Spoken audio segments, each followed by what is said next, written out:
फाउंडेशनच्या वतीनं अनाथ आश्रमांच्या मुलांसोबत यंदाचा गुढीपाडवा साजरा करत सामाजिक बांधिलकी जोपासण्यात आली आहे। चैत्र शुद्ध प्रतिपदेला साजरा करण्यात येणारा हा सण पाडवा भारतीय संस्कृती विविधतेने नटलेली आहे। त्यात सणवार तर हे प्रामुख्यानं आज जिथे महाराष्ट्रात नव्हे तर पूर्ण भारतात हा मुहूर्त सण साजरा केला जातो। कर्नाटकला उगादी तर महाराष्ट्रात गुढीपाडवा आणि हा सण म्हटलं तर मेन्यूमध्ये गोडधोड, नवीन खरेदी, नवनवीन गोष्टींचा मुहूर्त मेळ, एवढंच काय तर निसर्ग सुद्धा नवीन पालवीने सज्ज असतो। पूर्वी प्रत्येकाचे सण समारंभ साजरा करण्याच्या पद्धतीत आता बदल झालाय। होय, आज प्रत्येकाचा सण समारंभ ऑनलाईनवरच साजरा होत असून घरात असताना सुद्धा एकमेकांसोबत संवाद नसतो। अशा विचित्र परिस्थितीतून वाटचाल करणाऱ्या मनुष्याकडे स्वतःच्या कुटुंबासोबत वेळ घालवायला वेळ नसतो। तिथं परिस्थितीने झगडणाऱ्या दररोज आपलं कसं होईल, काय आज आपल्याला कोणी मदत करेल, आपलं कसं होईल अशा संभ्रमात जगण्यासाठी दररोज संघर्ष करणाऱ्या अनाथ लहान मुलांना कोण वेळ देईल।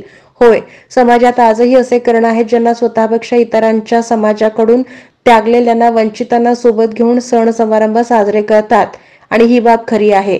आस्था फाउंडेशन संचलित आस्था रोटी बँकेचे विजय चंचुरे आणि त्यांच्या टीमनं गुढीपाडव्याचा सण त्यांच्यासोबत साजरा केलाय।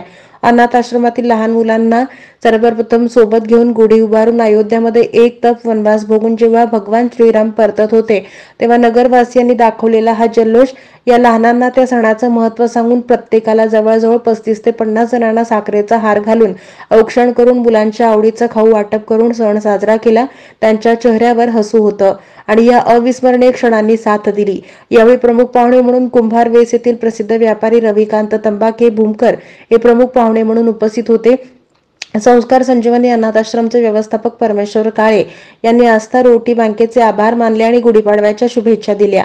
आस्था फाउंडेशन संचलित आस्था रोटी बँकेचे सदस्य पुष्कर पुकाळे, कांचन हिरेमठ, स्नेहा वनकुद्रे, मंगल पांढरे, संगीता चंचुरे, स्नेहा मेहता, समृती चंचुरे, श्वेता वनकुद्रे, राजकुमार पांढरे हे सर्वजण कार्यक्रम यशस्वी करण्यासाठी मदत केली। रविकांत तंबाके, कुंभार वेस व्यापारी असोसिएशनचे अध्यक्ष, आज हागलोर येथे संस्कार संजीवनी फाउंडेशनच्या वतीनं अनाथ आणि वंचित मुलांसहित आज गुढीपाडव्याचा सण साजरा करण्यात आला।